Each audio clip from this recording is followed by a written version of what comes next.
Hi, welcome to Friday's non-farm payroll numbers. To level set expectations on what do the numbers really mean, I will first recap what the market consensus and expectations for this number was and where the number actually ended up landing. So December's non-farm payroll numbers with market consensus was around 165,000. Average hourly earnings was somewhere around 0.3% for consensus, and unemployment rate was expected to remain the same at 4.23%. Now at 8:30 this morning, the data showed something completely different. Actually, really good numbers. Non-farm payrolls came out to be around 256,000 for December, hands down beating the 165,000 number.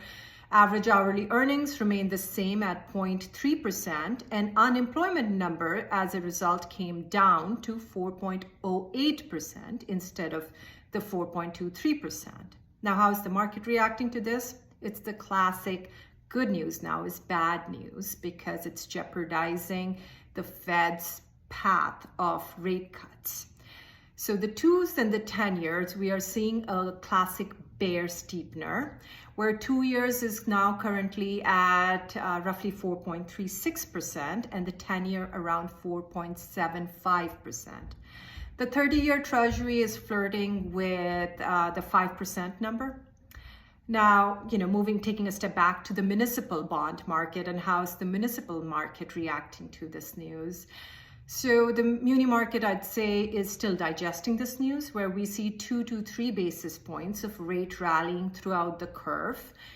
And what makes this interesting is this is after December, where we saw the muni yields rallying anywhere between 25 to 40 basis points. So how do we interpret all of this? Well, the Federal Reserve has a dual mandate of full employment and 2% inflation number. So last year, the rate cutting cycle, some would argue that the onset happened with the Fed getting spooked out a little bit with unemployment coming up to that 4% number.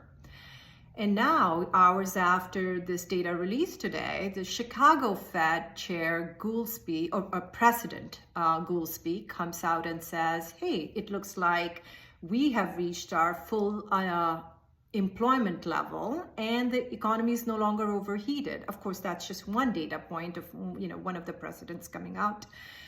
But this squarely puts all attention now on inflation because the labor market remains strong and healthy. So next week we see inflation numbers release, and that will also help determine if the Fed is looking at a rate pause now and abandoning its rate cutting policy. So that will have a big impact. Thank you for listening to me.